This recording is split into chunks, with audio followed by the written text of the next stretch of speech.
sides. Neither Israelis nor Palestinians can gain from further killing. As if tensions weren't high enough already, this US warship has also been the target of an apparent terrorist attack. The explosion this morning in the Yemeni port of Aden killed several sailors and injured many more. I don't know whether it was terrorism or not. It was an act of certainly severe belligerence, but we don't know the source, nor can I comment any further on that. In recent days, there's been an outpouring of anti-American feeling in several Arab nations. The US military has been braced for the possibility of terrorist retaliation because of its perceived support of Israel, although Washington is insisting it will not jump to conclusions about the source of today's explosion. The stakes could hardly be higher. The threat to regional security could not be taken more seriously. President Clinton will speak later today at the White House, where he'll urge both sides, Israeli and Palestinian, to pull back from the brink. Hugh. Philippa, many thanks.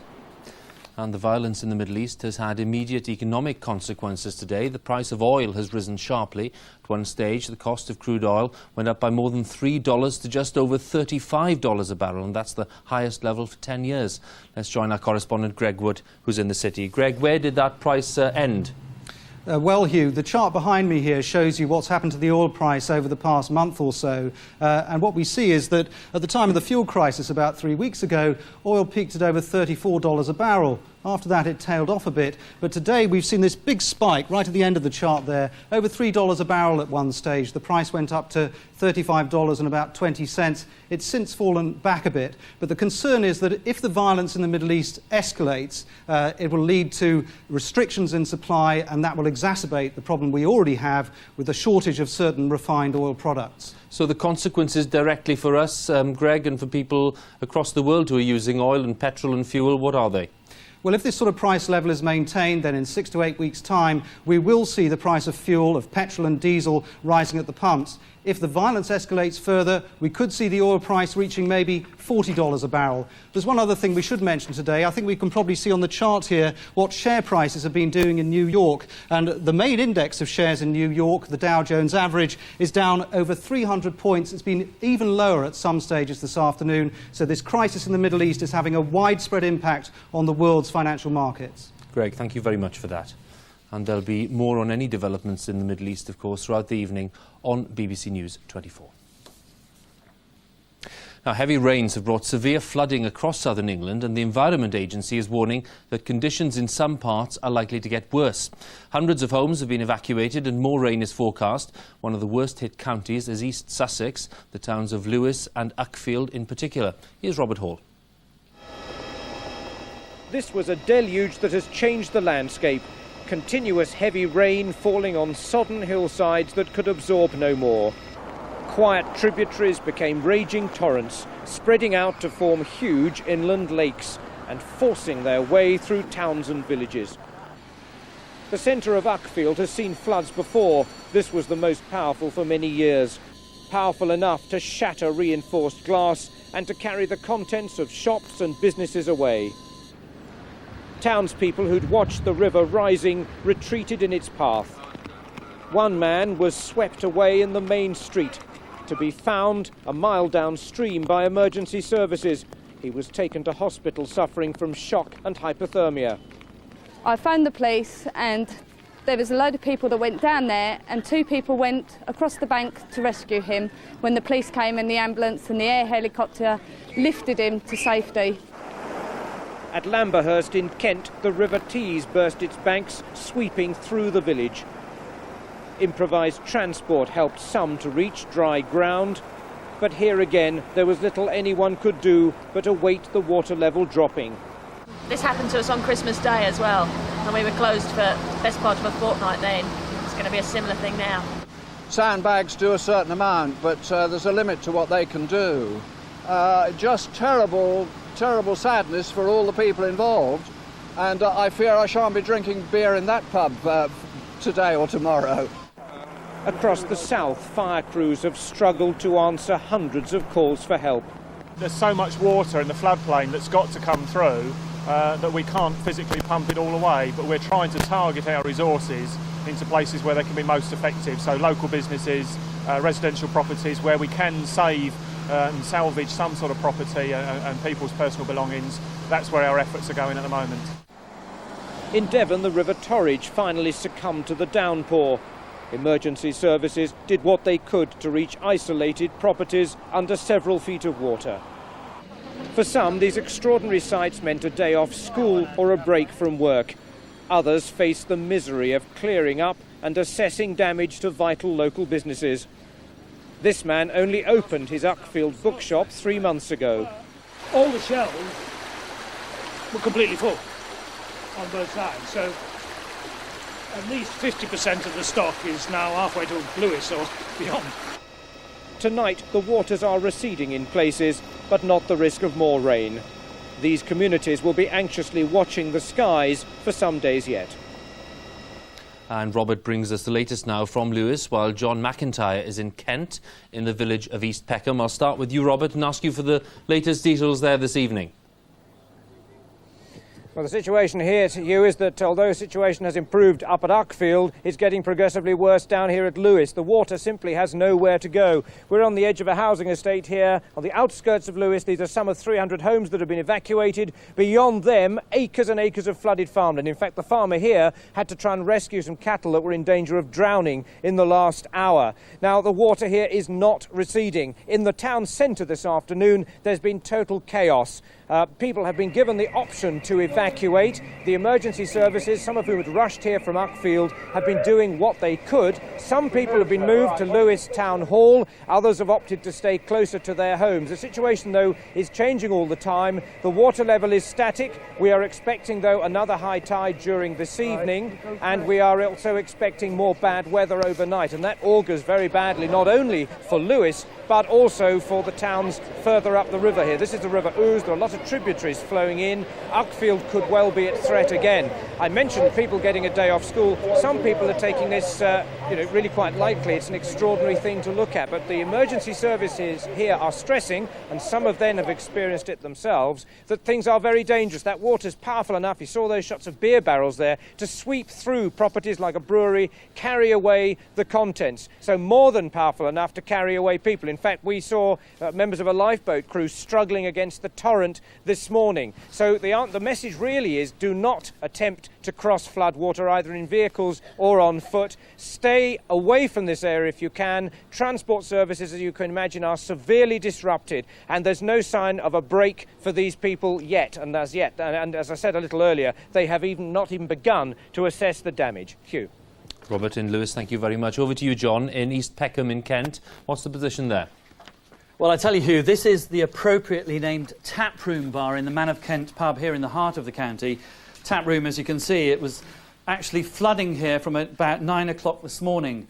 I can tell you that on Tuesday the pub actually did get a flood warning, but it wasn't until this morning that it actually got a severe flood warning. But it was within 20 minutes that the water actually started pouring into the pub. It reached about a foot at the height. Now, if we look at some pictures which were shot a couple of hours ago, you can see the reason for the flooding, just how bad it was. The River Bourne is right next to the pub. Now, according to the landlord, it's about a metre higher than it's ever been in about 30 years. And also at that time that meant that the sandbags had to come out, it's time to bring the wellies out, and business is going on as normal here. But Ben Ryan, you're the landlord, just how unlucky can you get? Twice in 1 year, you were hit in May, and now you're hit again with floods. Yeah, well, you buy a pub next to a river, you take your chances. We've had a lot of heavy rain recently. It's one of them. It's just, what do you do? Have a drink and enjoy it. Are you satisfied with the warnings that you got from the Environment Agency? Well, on the whole, I mean, they did let us know what was going on, but we are right next to a river, 3 foot away, if that. So, we're a lot closer than a lot of properties that might otherwise have been affected. They probably had more time than we did. But yeah, on the whole, I'm satisfied, yeah. Ben, for the moment, thanks very much. Well, as you can see, a huge mess to clean up. We reckon, according to the Environment Agency, that although we can't say when the waters will subside, they will start to subside enough for the mop-up operation to start tomorrow. That means the insurance operators are going to be out in force. It means that there's going to be millions of pounds worth of damage right across the south of England to look after. But in the meantime, it's business as usual here at the pub. John in East Peckham and Robert in Lewes, thank you both very much for that. Now, the floods have affected several counties, of course, covering hundreds of miles of the south coast of England. Our correspondent Daniel Bircher has been looking at all the damage from the air. In a sweeping arc across the southeast of England, some of the heaviest rains seen here in many years have left low-lying areas swamped. This is the River Eden. Like many others we flew over, large stretches of the river are on flood alert. Farms have turned into lakes, dozens of minor roads are cut off. With fields already soaked, the rain is now running straight off into watercourses that can no longer cope. Homes have been left marooned. Those unable to move out before the floods rose may simply have to stay put until the waters subside. From the air, the damage in towns like Uckfield is all too apparent. Further south towards Lewes and Brighton, more homes could be at risk. We've just flown from Surrey over Kent and now into Sussex. And mile after mile, the picture is the same. Rivers threatening to burst their banks, water levels still rising. And there's more storms to come. Late this afternoon, to the north of the worst of the flooding, rain began to fall again, with heavy cloud building up across the area. Daniel Bircher, BBC News, over East Sussex. And the emergency operation has involved lifeboat crews from a very wide area. And Duncan Kennedy has spent part of the day with one of those crews in Uckfield. Uckfield underwater and the emergency services under pressure. Here the RNLI pluck another stranded resident to safety. Soon after, his friend joins him. 2 of dozens helped today. They were both then ferried to dry land across the fast-flowing water, glad to be out. Without them, what would you have done? Waited for it to all go down and then walked out, hopefully. How dangerous a job is this? It's not too bad at all. It's very strong current around. Other than that, it's not too bad. Are you exhausted yet? Very. Elsewhere, this boy finds himself stranded with the water rising around him. The RNLI man sees him but is fearful of the current. There's no chance of using the boat as the propeller has broken. So the boy has to be saved on foot. It's going to get shallower in a minute, right? The emergency services say they'll be here for several more hours to come. They say they simply don't know whether there's anybody else trapped inside these buildings or which direction the water levels are going. The fire brigade has also been working flat out. Even this training vehicle has been pressed into action, so desperate is the need for staff and equipment. They're absolutely exhausted, they're very wet, they're very cold, but they're continuing on, they're very dedicated, and I've even had crews say, no, we don't want to go home, we want to carry on because we've got a job to do here. That dedication has helped to avoid major casualties in this part of East Sussex, but the emergency services know their job is not yet done. Duncan Kennedy, BBC News, Uckfield. Flooding in the United Kingdom is becoming more frequent, and climate change is one of the biggest reasons, according to the Environment Agency. And while there are measures we can take to limit the risks, those measures are often controversial, as our correspondent Margaret Gilmore explains. Extreme floods like those we've seen today could be tomorrow's norm. That's the message from the Environment Agency, which is responsible for defending us against flooding. Climate experts believe man-made pollution from cars and factories is in part causing the Earth to overheat, and that is affecting our weather. Here it's getting warmer and wetter, and the sea level is rising. We're already seeing the evidence of climate change. April this year was the wettest on record, and since then there have been floods in Yorkshire and the southeast. This was the weather in August. It looked like snow. It was actually hailstones. There have been more reports of tornadoes, this in Humberside 8 weeks ago. Climate change means more floods in future. Flooding events are being reported twice as often as they were 100 years ago. Looking forward, we can see that the sorts of serious flooding we've seen yesterday and today could be happening up to 10 times more often than it has been in the past. And that means a completely different approach to protecting ourselves from flood risk. After floods in Essex in 1953, when 100 people died, building flood walls became a priority. But experts who use models to study floods say we can't afford to keep building defences. In future there'll be strategic flooding, where some land, mainly farmland, will be allowed to flood. Strategic flooding, in simple terms, is keeping water away from people. It's making sure that people's houses and industry is kept dry, and land where flooding does not cause so much damage is allowed to flood. Lesser floods could have been kept at bay by sandbags, but because of the record rainfall, not today's, and in future there'll be more. Margaret Gilmore, BBC News. And the Environment Agency has an emergency telephone number for anyone affected by the floods. It's 0845 988 1188. That's 0845 988 1188. Let's have the day's other news now.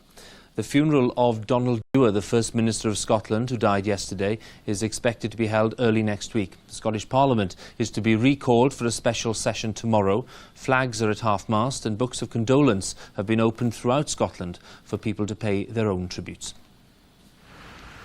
At the First Minister's official residence in the centre of Edinburgh, flowers mark the place where Donald Dewar fell, setting in train the events which claimed his life and robbed Scotland of one of its most respected politicians.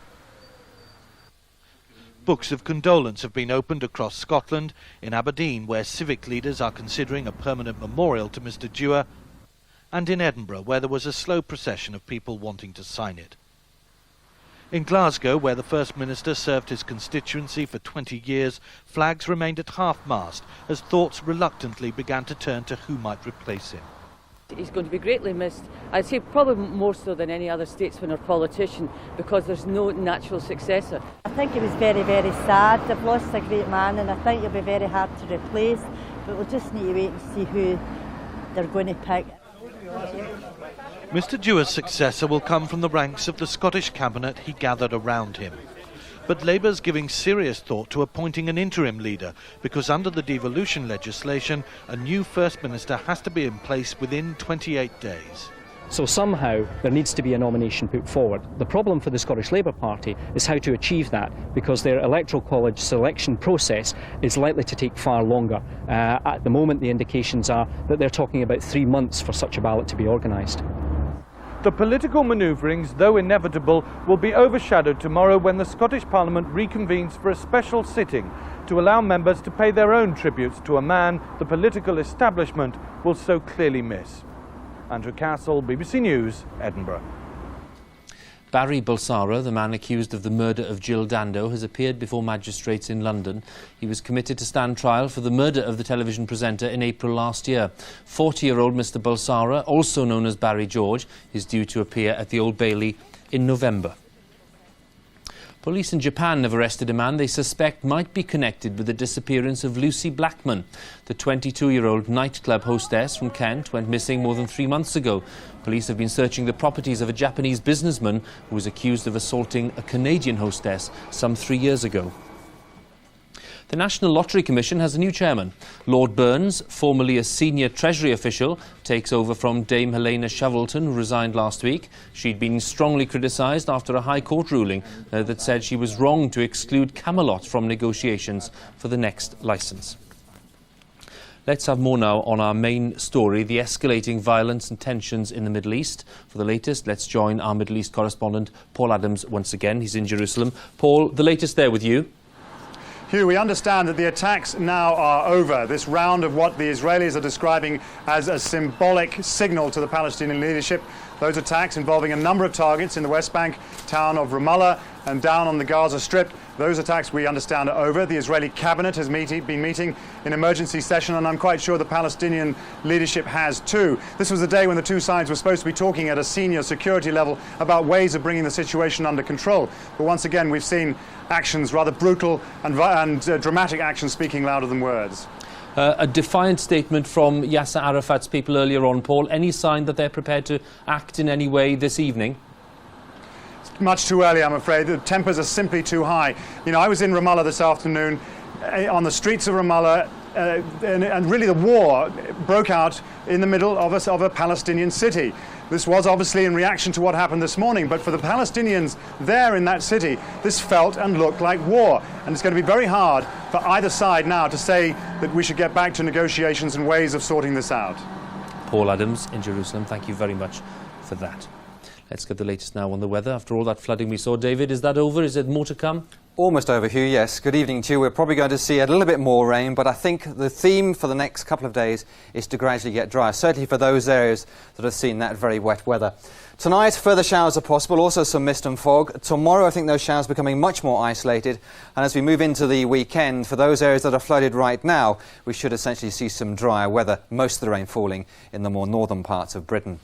As you can see from our radar picture, there's plenty of showers there right now. There's been some quite heavy showers again in southern Wales and the West Country. Now, there have some rivers that are at risk of flooding, as well as that line of colour there, the further rain that we've seen over the last few hours continuing in the southeast of England. And there's a risk of more of those showers to come, I think, for tonight as well.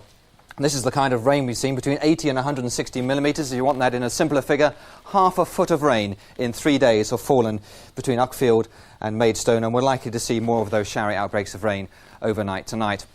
Now, around the fringes of the United Kingdom, we'll see a few showers. Coastal areas mainly. Inland, I think it'll turn dry and also a bit misty in places. Quite a cold night. 3 or 4 degrees, the lowest temperature. Tomorrow, I think, the good news tomorrow, I think, is going to see those showers become much more isolated. Still a few in the southeast and a scattering of showers elsewhere to start the day, but drying out from the west as those showers tend to die away. And of course, we're going to see still some more of those showers to come, I think, in the southeast of England over the next 12 to 15 hours. But hopefully by this time tomorrow, those showers will become very much more isolated. Now, there is a number that Hugh gave earlier on. I'm going to repeat it because I think the floodline number is 0845 911 988 1188. That's the number 0845 988 1188. And also CFAX page 418 for further details. But there will be more showers tonight in the more southern parts of Britain. But hopefully by this time tomorrow, as I've mentioned, it should be drier. Hugh. David, thanks very much for that. Tonight's main news for you once again. Israelis and Palestinians stand on the brink of all-out war this evening. 2 Israeli soldiers were lynched by a Palestinian crowd. The Israelis retaliated with helicopter gunships. Yasser Arafat says it's an act of war on the Palestinian people. Southern England has been hit by massive floods. The emergency services are struggling to cope. We'll bring you the latest on all of that, of course, just before 7 o'clock. Before that, it's time to join the BBC's news teams throughout the United Kingdom. Bye for now.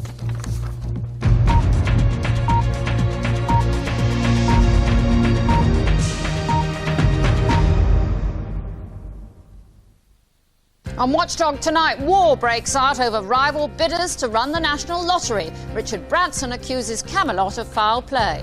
Well, basically, Camelot have waged a smear campaign.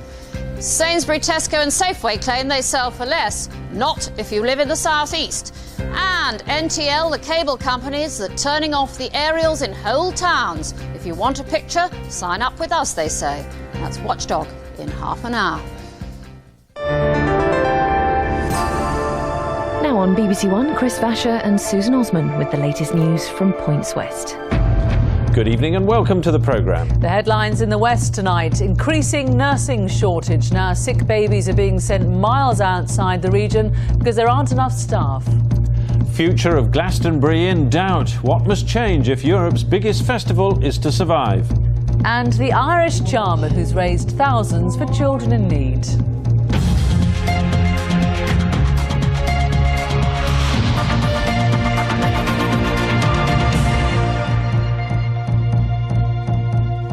Hello. The West's only specialist surgical baby unit is so short of staff it's had to transfer 49 sick children out of the region in 3 months.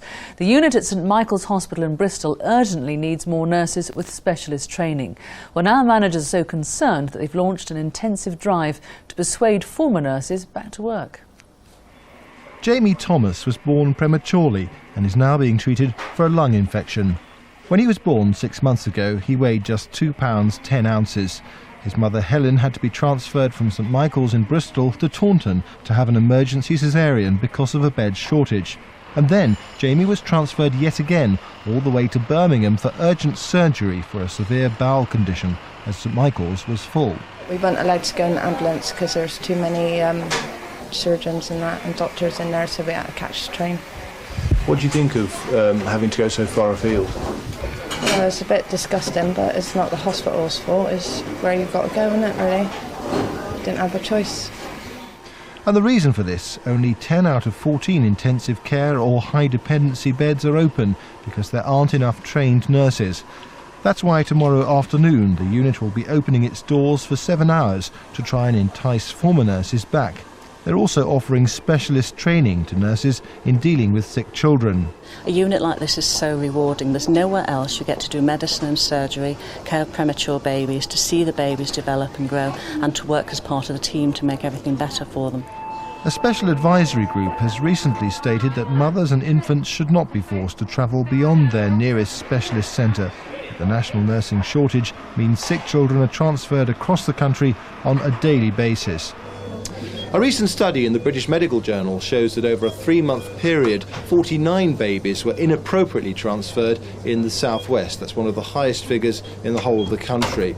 Though there's no evidence to suggest that this puts them in danger, no work has been done on whether this may affect their long-term outcome. Matthew Hill, BBC Points West, Bristol. Tonight, the Glastonbury Festival for 2001 is in doubt. Councillors are meeting to discuss the music venue and they're delivering heavy criticism to the organisers. They're angry at the number of gate crashes. A few minutes ago, the organiser, Michael Eavis, said he's considering the possibility of scrapping next year's festival. Well, our reporter Adrian Lord-Phillips has been following the story and joins us live from the meeting. Adrian, what are the councillors and police, in fact, saying? Well, I can tell you one thing, I don't envy Michael Eavis, and I don't think anyone can. Councillors have already expressed how angry they are, but the police say that they are very, very concerned. They've just handed me a report which they've done ready for tonight, which they're actually reading out tonight, and they speak of the excessive numbers of persons placed the event beyond the effective control of the organiser. They said that the event was in fact unsafe. So police saying that, you've got the councillors saying also that the huge numbers of people were there. Obviously he's under a lot of strain. And you could boil it down to 3 effective points, I think, that in the first instance there were some minor breaches of licence. They said that small issues of access, of sanitation and so on might have been a problem. They were deciding whether or not they would actually prosecute on those. It seemed unlikely. Secondly, they were saying, well, the numbers, and that was of course much more serious, 100,000 on top of what there should have been. Twice as many, in other words, of what there should have been, and a lot of people coming in over fences, under fences, getting in any way they could. And thirdly, of course, just a week after that in Denmark, a very similar music festival, a smaller one at Roskilde, 9 people died in crushes. They said that was a serious problem due to overcrowding, amongst other things. All of those things the councillors will now be putting to Michael Eavis. So, as you say, Michael Eavis under a lot of pressure. How's he going to respond? Well, been there, done that. He's seen it all before, hasn't he? I mean, obviously this year is worse than any other year as far as the numbers problem is concerned. He showed us that he brought in this fantastic new 20-foot fence. Councillors said, yes, they were impressed, but they said they have plenty more to do. But he knows that it's not a guarantee that he'll get this licence. He's already said he's got to get it in quickly. He'll get the application in, if not this month, then next month, to see if they are going to say yay or nay. And he knows that the festival next year is not a certainty. Well, we have every 4 or 5 years we've taken a year off, and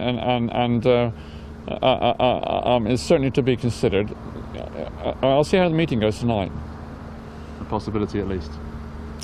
I shouldn't rule it out. Yeah, I shouldn't rule it out. Yeah. So, in any event, is this the end of the festival as we know it? I think it has to be. I think that with the police cracking down on the serious problem of numbers, with the whole culture of the festival whereby people travel from far and wide to come into Glastonbury, and of course if they haven't got tickets, still coming down anyway and finding some way of getting in. That whole culture has got to change. They've actually got to deliver a message to, well, across Europe in fact, to say to people, if you haven't got a ticket, you aren't coming in. We can't afford to have the numbers that we had last year. We can't afford the potential of having a disaster like Roskilde happen. Of course, the last thing the council could deal with was some awful happening like that and a death at Glastonbury. Adrian Lord-Phillips, thank you very much. Well, still to come on Points West tonight, bridging the Atlantic with sport, how 2 cricket teams with a common purpose are knocking social problems for 6. And 95 not out, the West pensioner who's making a splash to save her local pool.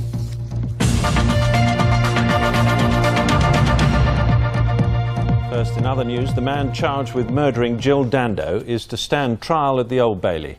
A judge ordered 40-year-old Barry George, also known as Barry Bulsara, to appear at a preliminary hearing next month. The BBC television presenter, who came from Weston-super-Mare, was shot on the doorstep of her home in London in April last year. Deaf business people will soon have easy access to business advice thanks to research carried out at the University of Bristol. A unique information service was launched today which brings 24-hour signed advice direct to their workplace by video phone. Work carried out by the University's Centre for Deaf Studies lies at the heart of the project. An Anglo-French working group created to try to get Concorde back in the air have today called for the inquiry into the crash of the Air France supersonic airliner to be speeded up. 113 people were killed after the plane crashed near Paris last July. British Airways, which operates 7 Concordes, says it would be happy to resume flights even if Air France decided to ground its fleet permanently. Extra high-profile police patrols are being poured into the centre of Bristol to combat spiralling incidents of attacks and robberies. The area is now officially the most dangerous place in the West for street crime. As an incentive to remember a new safety message, potential victims are being handed special cards which offer huge discounts to top sporting events in the city. Once dark falls, the Stokes Croft area of central Bristol is a dangerous place. Half of all the 2,300 robberies committed last year in the Avon and Somerset Force area happened around here. Most at risk are young men aged between 18 and 28. Last week, my flatmate's been mugged. This morning, the police came round because next door was broken into. What do you want to see then? I don't know, more police on foot around like that. I mean, there's no one about every night. You can get mugged around here, you know, on this pavement here, and no one will do anything. Police hope that this card, with its lucrative discounts to top sporting events in Bristol, will ram home the safety message to potential victims of violent street crime.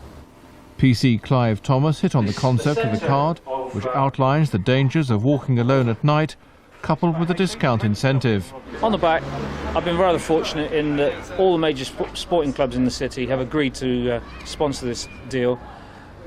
The 2 football clubs have both given reduced price tickets to the club, as have Gloucester Cricket Club and Bristol Rugby, and I thank them all for their help. Officers are mounting high-profile patrols, handing out the cards in an area popular with students and clubbers. I think it's a good idea. It's good that they're actually on the street and giving us leaflets and making us aware of the dangers so that we can actually take precautions, and hopefully it should reduce the risk.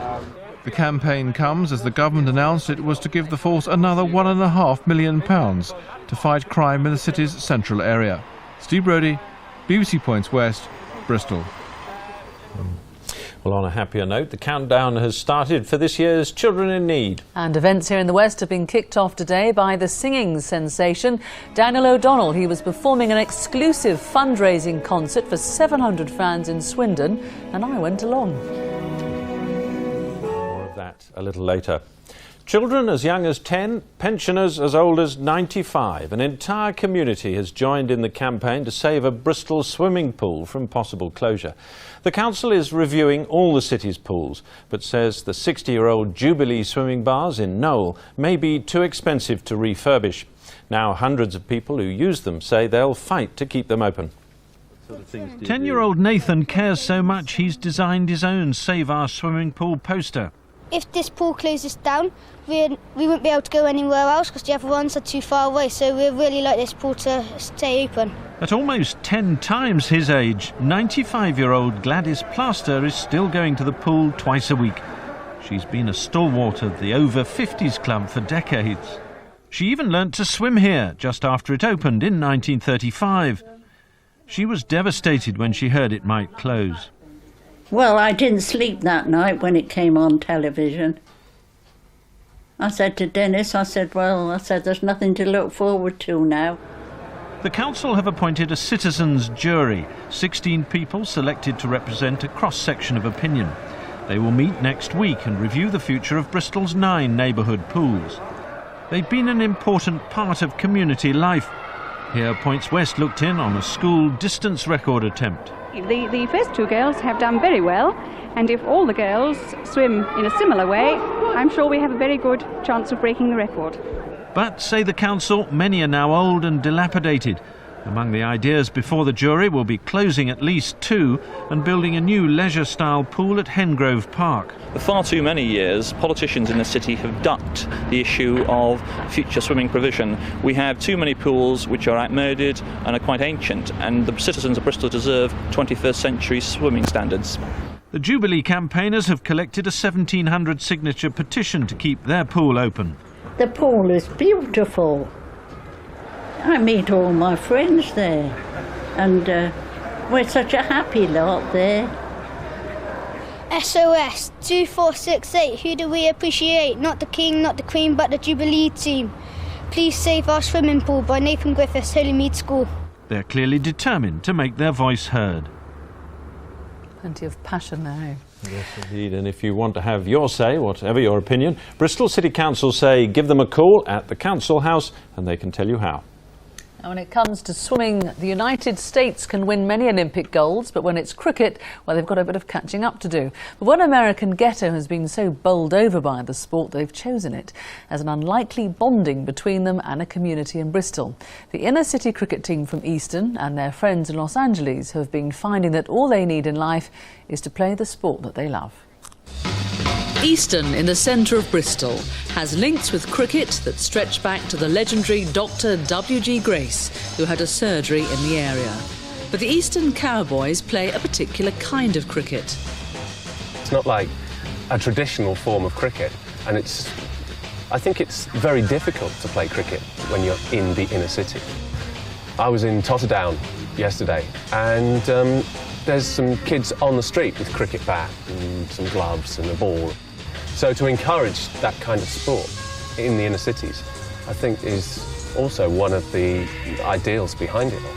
USA! USA! USA! The unlikely tour came about when the Compton team, called the Homies and the Pops, toured the UK last year. Yeah. You reckon you can teach the English a few things or two? Yeah, I sure hope so. This is an English sport, so we're going to give it our all. We just want to go out there and just play our best, you know, try to win a couple games at least. After a year's planning, it's 4 in the morning and they're finally off. What have we got here? Complete and utter chaos. But here we are. Say who you are. Just say who you are. I'm Jim. I'm born and bred in Bristol. I wanted to come here for 2 weeks and particularly come here to Compton and play with our Cowboys against your lot. The level of violence that we have to live with in this community. I mean, so much so that we had to have a police escort. Do you guys get police escorts when you have to practice? Bristol? Do they get it? Do they get police escorts, follow them to the house? We had a police escort to sit out there, you know. I had to call the sheriffs and tell them that we have this thing going on.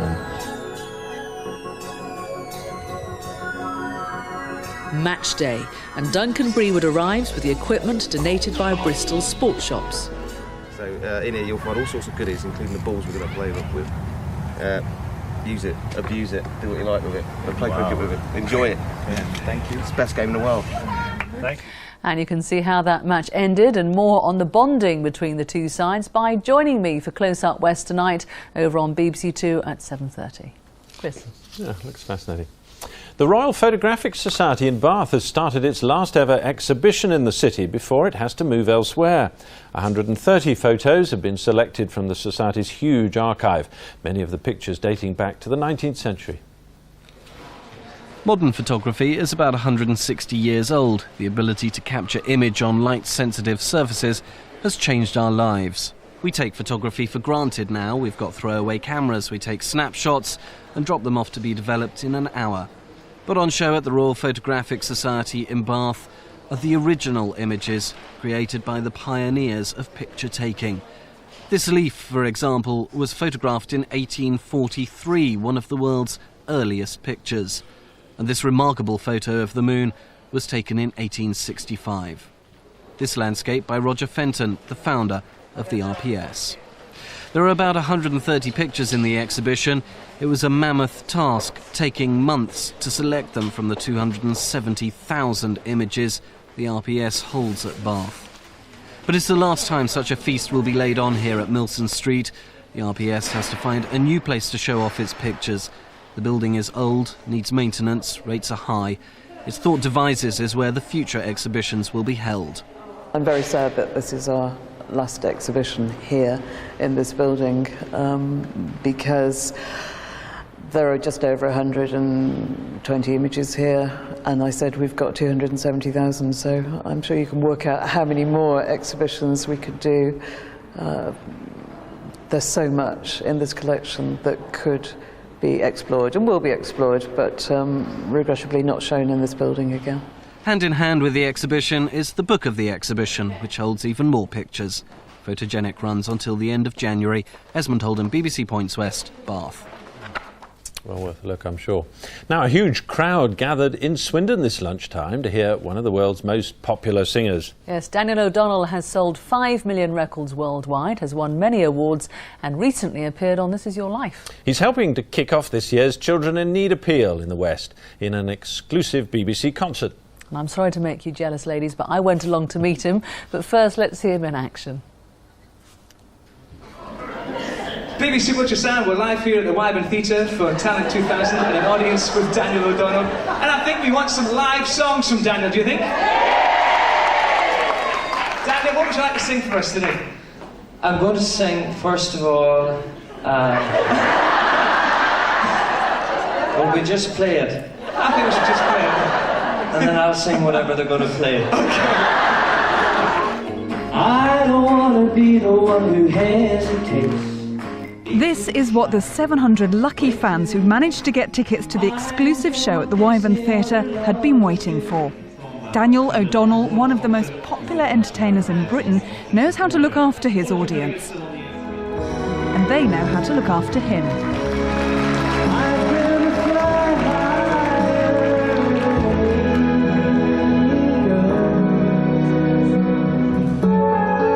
You are the wind beneath my wings.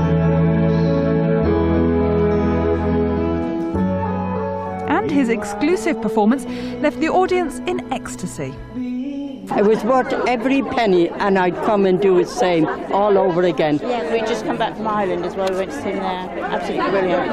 Real gentleman. He's got a marvellous voice, and I watch him every night on telly. Well, one of the songs this afternoon I had to wipe my eyes because it was getting to me. It was so emotional, yeah. But this was the highlight. Hardly managing to disguise their fervour, Daniel O'Donnell fans clearly can't get enough of their blue-eyed boy.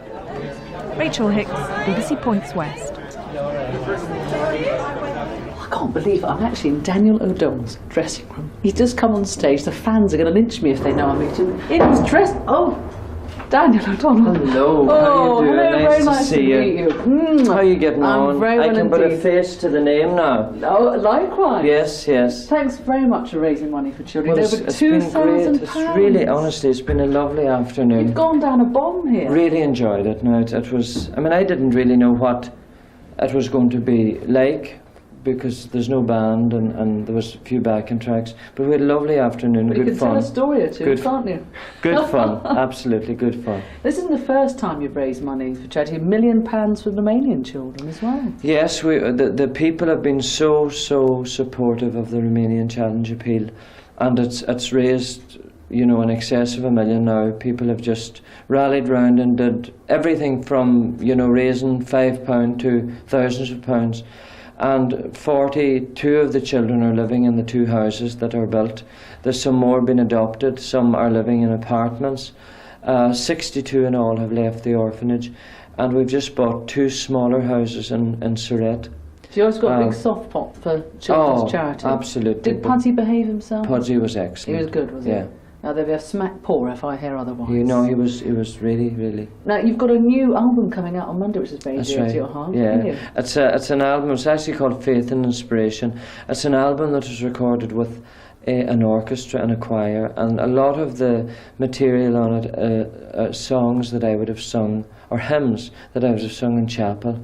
And there's some that would be more recognisable as well, like Morning is Broken and Annie's Song and The Wind Beneath My Wings.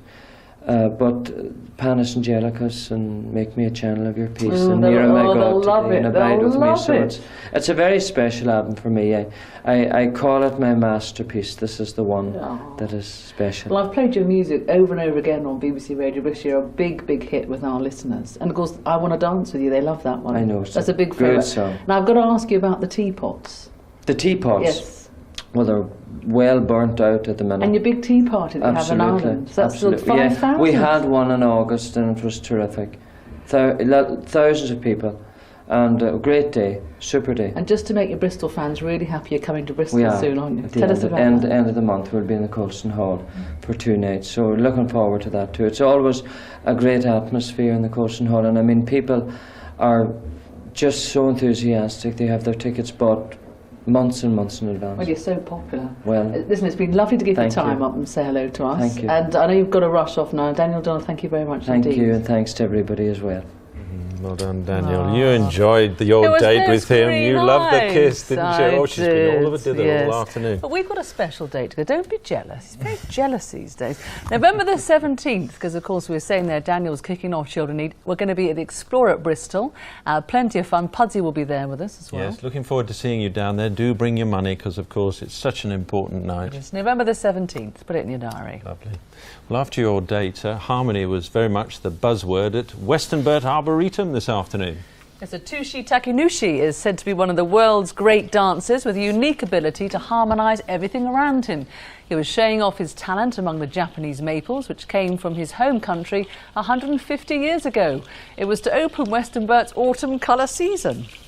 He was nearly showing off more than his talent there, This is wasn't the he? BBC Points West, isn't it? Good heavens above. Interesting experience down in the woods today. Yes, here's Richard Hanger at the back with all his clothes on, we hope. Yeah, well, if that didn't put you off your dinner, I don't know what would have done, really. I have to say, I was offered that piece of footage by the producer earlier on today. Do you want to slip that into the weather forecast? He said, no, thank you very much, I replied. Instead, I'll show you this weather picture. That's by Dick Harrison Bowen. That's Cheddar Reservoir. That must be pretty full at the moment. And of course, the West Country has missed the worst of the bad weather that's been around. Though there is a flood watch still out for most of the rivers in the West Country, but there is only actually a flood warning out for the Upper Yeo and the whole of the Brue. Don't be frightened to use the Environment Agency's flood line. That's what it's there for, 08459 88 1188. Now, it's a good job we didn't have any rain today to compare with what we had on this day back in October 1993. Do you remember that? Well, I don't. I can't remember yesterday, to be quite honest, half the time. Anyway, the wettest October day on record with 43 millimetres it was. Well, all the rain today has been down over the Devon and Cornwall and over the southeast of the country. Really, the sort of Bristol Bath area has been a bit of a no man's land as far as the showers have been concerned. So it looks as though there still will be some showers feeding in this evening and tonight, the first part of the night anyway, especially across parts of Somerset, the east of the region dry right throughout. And certainly later on, we'll find the cloud tend to break up. It'll be dry, it'll be clear. It'll be pretty misty as well, and temperatures could get down as low as 5 degrees on some of those sandy soils of Dorset. So tomorrow, a bit of mist around first thing, but basically it looks like being quite a nice morning, except perhaps down across Somerset, where you've got the showers coming in off Bridgewater Bay area. Otherwise, it looks nice and bright, temperature rising quite nicely, and you'll also notice the barometer rising quite nicely. That's a good sign as far as the weather is concerned, so it should be a dry, bright afternoon, decent amount of sunshine, 15 degrees, that's 59 in Fahrenheit, quite pleasant because the wind will ease down a bit later on as well. Those are your tide times for tomorrow. High tide at Portland 7:38 and again at 19:55. The outlook for the weekend at the moment, it looks like there'll be some rain pushing in on Saturday and it should edge back westwards on Sunday, so it should get better. That's it from me. Back to you two. Thanks very much indeed, Richard. Well, before we go this evening, here's a final look at the main stories in the West. The West's only specialist surgical baby unit is so short of staff it's had to transfer 49 sick children out of the region in 3 months. The unit at St Michael's Hospital in Bristol urgently needs more nurses with specialist training. Now managers are so concerned they've launched an intensive drive to persuade former nurses back to work. Next year's Glastonbury Festival is in doubt. Organiser Michael Eavis is meeting councillors to discuss the event and face a series of criticisms. A few minutes ago, Mr Eavis said he's considering the possibility of scrapping next year's festival. And extra high-profile police patrols are being poured into the centre of Bristol to combat spiralling incidents of attacks and robberies. The area is now officially the most dangerous place in the West for street crime.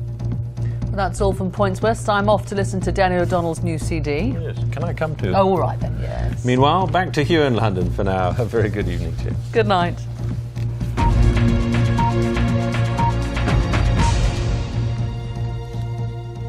Israeli forces have attacked Palestinian targets in the West Bank and Gaza in retaliation for the killing of 3 Israeli soldiers.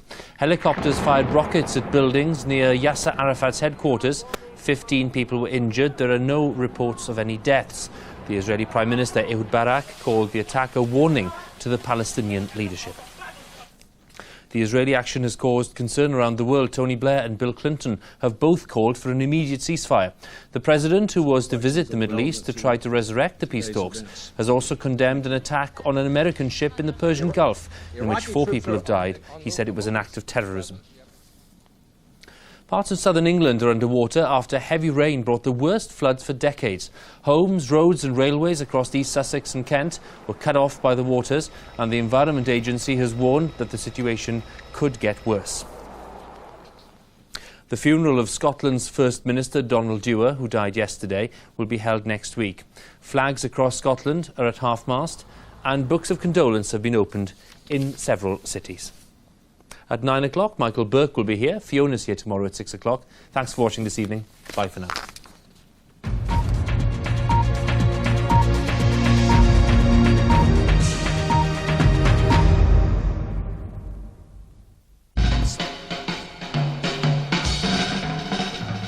Tonight, the Eastern Cowboys go to LA.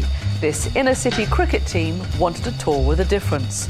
The difference is that their opponents are former gang members from Los Angeles' most notorious neighbourhood. Preconceptions we've had about people have been absolutely turned over 100%. Follow the Eastern Cowboys cricket tour to California. Tonight, 7:30 on BBC Two.